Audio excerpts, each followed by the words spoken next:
তো বন্ধুরা কেমন আছো সবাই? আশা করি সবাই ভালো আছো। তো আমি জানি অনেকদিন পর ভিডিও আনছি, তো কেন এতদিন পর ভিডিও আসছে চলো আগে সেটা বুঝে নিই। তো দেখো, অ্যাকচুয়ালি আমি এতদিন ধরে ভিডিও দিতে পারিনি, তার কারণ হচ্ছে এই মেশিনটা আমি নতুন নিয়েছি ব্রাদারের, তোমাদের ডিসিপি বি 7600 ডিবি জেরক্সের জন্য স্পেশালি মেশিনটা নিয়েছি। এখান থেকে পেপার যায়, এখান দিয়ে হচ্ছে পেপারটা বেরোয়।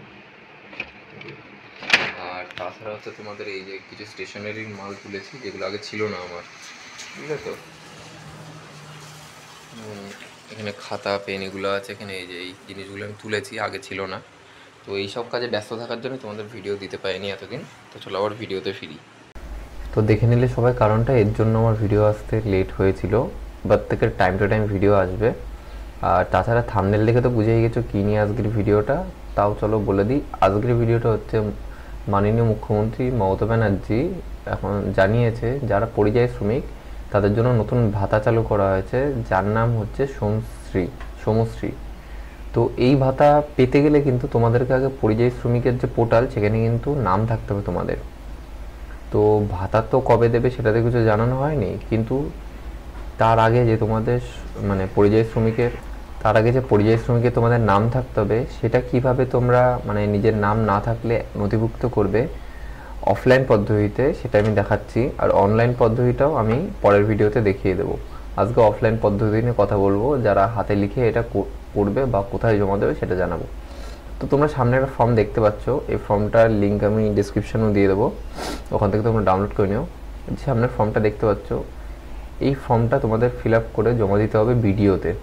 ওকে, কী কী লিখতে হবে আমি একটু বলে দিই। সবার প্রথমত এক মিনিট। ওকে, তো সবার প্রথমত তোমরা দেখতে পাচ্ছ, তোমরা কি করবে, এই জায়গাটা হচ্ছে তোমাদের কি বলেছে আবেদনকারীর নাম, মানে এই জায়গাটা তুমি তোমার নাম লিখবে। যে ফর্মটা ফিল আপ করছে অর্থাৎ পরিযায়ী শ্রমিকের জন্য, সে তার নাম লিখবে, তার মোবাইল নাম্বার দেবে। চেষ্টা করবে এই মোবাইল নাম্বারটা যেন আধার লিঙ্কড হয়, ঠিক আছে? দিতে হবে এরকম কোনো ব্যাপার নেই, আধার লিঙ্ক মোবাইল নাম্বার, বাট চেষ্টা করবে ওটা দেওয়ার, তাহলে তোমাদেরই সুবিধা। আচ্ছা, এই জায়গাটা আবেদনকারীর নাম, এই জায়গাটা হচ্ছে মোবাইল নাম্বার, এই জায়গাটা হচ্ছে যদি মহিলা হয়ে থাকো পরিযায়ী শ্রমিক হিসেবে তাহলে স্বামীর নাম দেবে, যদি ছেলে হয়ে থাকো বা যদি মেয়েও হয়ে থাকো, দেখা গেলো বিয়ে হয়নি, সেক্ষেত্রে বাবার নামই তোমরা এখানে এন্ট্রি দেবে। তোমাদের লিঙ্গ কি, পুরুষ, মহিলা নাকি অন্যান্য, সেটা এখানে ফিল আপ করে দেবে। এইগুলো করার পরে তোমাদের হচ্ছে ধর্ম, তোমরা হিন্দু, মুসলিম, খ্রিস্টান বা কোন ধর্ম থেকে বিলং করো সেটা দিয়ে দেবে। আচ্ছা, একটা জিনিস বলে দিই, যে কটা দেখবা তোমাদের এখানে যে স্টার দেওয়া আছে সেই কটা কিন্তু জরুরি তোমাদেরকে ফিল আপ করা। যেগুলোতে স্টার দেওয়া নেই, যেমন ধরে যে তোমাদের ধর্মটা কিন্তু স্টার দেওয়া নেই, না দিলেও চলবে। জাতি, তোমরা কি জাতিটা, এটা তোমরা না দিলেও চলবে। তাও আমি বলবো যেগুলো এখানে স্টার দেওয়া নেই না দিলেও চলবে, কিন্তু সব কটাই দিয়ে দেবে, ঠিক আছে? বাই চান্স যাতে পরে কিছু অসুবিধা না হয় তোমাদের। তো তোমরা কি এসসি, এসটি, ওবিসি নাকি জেনারেল, মানে ইউআর আনরিজার্ভ ক্যাটাগরি, সেটা এখানে লিখে দেবে। আচ্ছা, এইগুলো হয়ে যাওয়ার পরে তোমরা তোমাদের জন্ম তারিখটা লিখে দেবে। আমার ঠান্ডা লেগেছে, বুঝতে পারছো হয়তো অনেকে, তো একটু কথাটা জড়িয়ে গেলে কেউ কিছু মনে করো না। তো এই জায়গাটা হচ্ছে তোমাদের জন্ম তারিখটা লিখে দেবে। এই জায়গাটা আপাতকালীন ফোন নাম্বার, এখানে যে ফোন নাম্বারটা দেবে আর এই যে নাম্বারটা, এটা কিন্তু এক করবে না। আপাতকালীন নাম্বার মানে তোমাকে যদি এমার্জেন্সি নাম্বার, তোমার মেন ফোন নাম্বার ছাড়াও বাড়িতে কারোর একটা নাম্বার এখানে দিয়ে দেবে। তোমার আধার নাম্বার, খাদ্যসাথী অর্থাৎ এই যে রেশন কার্ড নাম্বার লেখা আছে, রেশন কার্ড নাম্বার দিয়ে দেবে। আচ্ছা, যাদের রেশন কার্ড নেই তারা কিন্তু এই ফর্ম ফিল আপ করতে পারবে না, বা যাদের ভোটার কার্ড নেই তারাও কিন্তু এই ফর্ম ফিল আপ করতে পারবে না, ঠিক আছে? এখানে আধার নাম্বার, এই জায়গাটা রেশন কার্ড নাম্বার, এই জায়গাটা ভোটার নাম্বার, ঠিক আছে? আচ্ছা, এই সবগুলো তোমাদের হওয়ার পরে এবার তোমরা নিচে আসবে। নিচে আসার পরে এখানে কি বলেছে দেখো, তোমার স্থায়ী ঠিকানা কি। রাস্তার ধারে ভিডিও করছি তো নয়েজ হলে একটু সব দেখে নিও। আচ্ছা, মহকুমার, তোমাদের মহকুমার কি এখানে দিয়ে দেবে। এগুলো তোমরা যদি না জানো তোমাদের মেম্বার বা পঞ্চায়েত থেকে একবার জেনে নিয়ে তারপরে দেবে, ভুল করো না কেউ। তোমাদের মহকুমারটা দিয়ে দেবে, তোমাদের ব্লক দিয়ে দেবে, তোমাদের গ্রাম পঞ্চায়েতটা দিয়ে দেবে, তোমাদের থানা দিয়ে দেবে, তোমাদের পিনকোড দিয়ে দেবে। এইগুলো হয়ে যাওয়ার পরে আচ্ছা এইটা হচ্ছে এবার মেন টপিক। এটা ভালো করে বোঝো তোমরা, সবাইকে বোঝো, এটা ভালো করে বোঝো। দেখো এখানে কি বলেছে, কর্মক্ষেত্রের ঠিকানা এ বি সি ডি এর মধ্যে কোনটি। তোমার কিন্তু চারটেই ফিল আপ করলে হবে না বা করতে হবেও না, যে কোনো একটা করবে। যারা এর আওতায় পড়ে এর আওতায়, বির আওতায় পড়ে বির আওতায়, সির আওতায় পড়ে সির আওতায়, ডির আওতায় পড়ে ডিটা মানে আওতায়।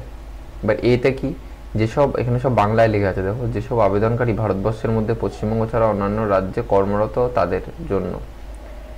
যেসব আবেদনকারী ভারতবর্ষের মধ্যে পশ্চিমবঙ্গ ছাড়া অন্যান্য রাজ্যে কর্মরত, মানে দেখো তোমাদের যদি পরিযায়ী শ্রমিকের এটা পেতে হয় না, তাহলে কিন্তু তোমাদের ওয়েস্ট বেঙ্গলের বাসিন্দা হতে হবে। কিন্তু তারও ব্যাপার আছে, এটা কাদের জন্য, যেসব আবেদনকারী পশ্চিমবঙ্গের ভারতবর্ষের মধ্যে, পশ্চিমবঙ্গ ছাড়া, দেখা গেল পশ্চিমবঙ্গে জন্মগ্রহণ করেছে বা পশ্চিমবঙ্গেই থাকে কিন্তু কেরালায় কাজ করছে, তাদের জন্য কোন রাজ্যে কাজ করছে সেটা লিখতে হবে, যেখানে কাজ করছে সেই জায়গার থানা কি সেটা লিখতে হবে, ঠিক আছে। আচ্ছা এবার আসি বিতে, যে সমস্ত আবেদনকারী ভারতবর্ষের বাইরে কর্মরত। দেখা গেলো পশ্চিমবঙ্গের বাসিন্দা, আমি আবারও বলছি এখানে যে কটা, এই যে এখানে যে কটা আছে সব কটাতে কিন্তু পশ্চিমবঙ্গের বাসিন্দা হতে হবে। তোমরা যদি পশ্চিমবঙ্গের স্থায়ী বাসিন্দা না হও তাহলে কিন্তু তোমাদের জন্য এই প্রকল্প না, ঠিক আছে। যে সমস্ত আবেদনকারী ভারতবর্ষের বাইরে কর্মরত, অর্থাৎ পশ্চিমবঙ্গের বাসিন্দা কিন্তু দেশের বাইরে থাকে, তাদের দেশের নাম, কর্মস্থলের ঠিকানা, বৈধ পাসপোর্ট নাম্বার দিতে হবে এখানে, ঠিক আছে। সি, যে সমস্ত আবেদনকারী ভারতবর্ষের মধ্যে পশ্চিমবঙ্গ ছাড়া অন্যান্য রাজ্যে কর্মে নিযুক্ত হবেন। যেসব আবেদনকারী পশ্চিমবঙ্গের বাসিন্দা এখনো পর্যন্ত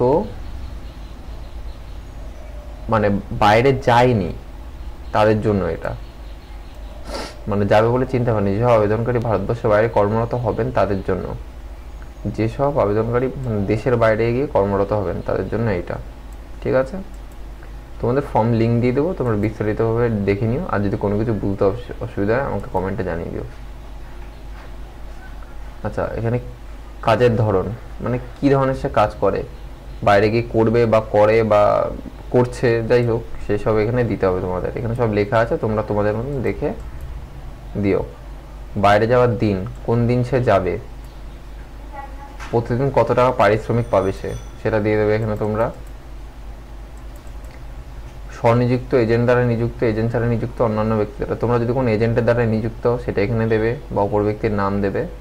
যদি কোনো এজেন্টের দ্বারা নিযুক্ত না হও তাহলে তোমাদের এগুলো কিছু দেওয়ার দরকার নেই, এই 5 নম্বর সেকশনটা তোমরা ছেড়ে দেবে, ঠিক আছে। এবার নিচে চলে আসি। নিচে এসে এবার দেখো তোমাদের ব্যাংকের নাম, পশ্চিমবঙ্গের যে কোনো ব্যাংকের নাম, পশ্চিমবঙ্গের বাইরে কোনো ব্যাংক হলে চলবে না। মানে আমি বলতে চাইছি যে পশ্চিমবঙ্গের বাইরে বলতে ধরো এখন এসবিআই ব্যাংকের মেইন হেড অফিস তো মুম্বাইতে, তাহলে কি তুমি দিতে পারবে না? দিতে পারবে, ব্রাঞ্চটা যেন পশ্চিমবঙ্গে থাকে। তো সেই ব্যাংকের নাম, ব্যাংকের ব্রাঞ্চের নাম, অ্যাকাউন্ট নাম্বার, আইএফএসসি কোড, মনোনীত মানোনয়ন সংক্রান্ত তথ্য এখানে দেবে, মোবাইল নাম্বার দেবে, ব্যক্তির সাথে সম্পর্ক দেবে, মনোনীত ব্যক্তির আধার নাম্বার দিয়ে দেবে।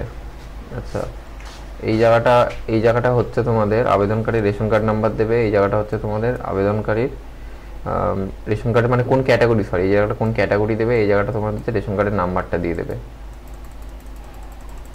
এরপর তোমরা সিম্পলি নিচে চলে আসো, নিচে চলে এসে লাস্ট স্টেপ তোমাদের এই জায়গাটা আসার পরে তোমরা দেখতে পাচ্ছ এই জায়গাটা কি বলেছে, আপনি কি পরিবার আছে, আপনার যদি পরিবার থাকে, মানে আপনার যদি বিবাহিত হয়ে থাকেন, পরিবার থাকে বা মা বাবা যদি কেউ থাকে তাহলে তার নাম, দুজনের নাম দেবেন, তাদের কোন লিঙ্গ, বয়স কত দেবেন, আধার কার্ডের নাম্বার দেবেন। আধার কার্ডটা কিন্তু এখানে ম্যান্ডেটরি না, তো না দিলেও চলবে, সম্পর্কটা কি তার সাথে এটা দেবেন। আবেদনকারীর সাথে নথি জমা দিতে হবে, জেরক্স জমা দিতে হবে। এখানে কি কি বলেছে দেখো, এই কটা জেরক্স কিন্তু ম্যান্ডেটরি দিতেই হবে জমা, ঠিক আছে।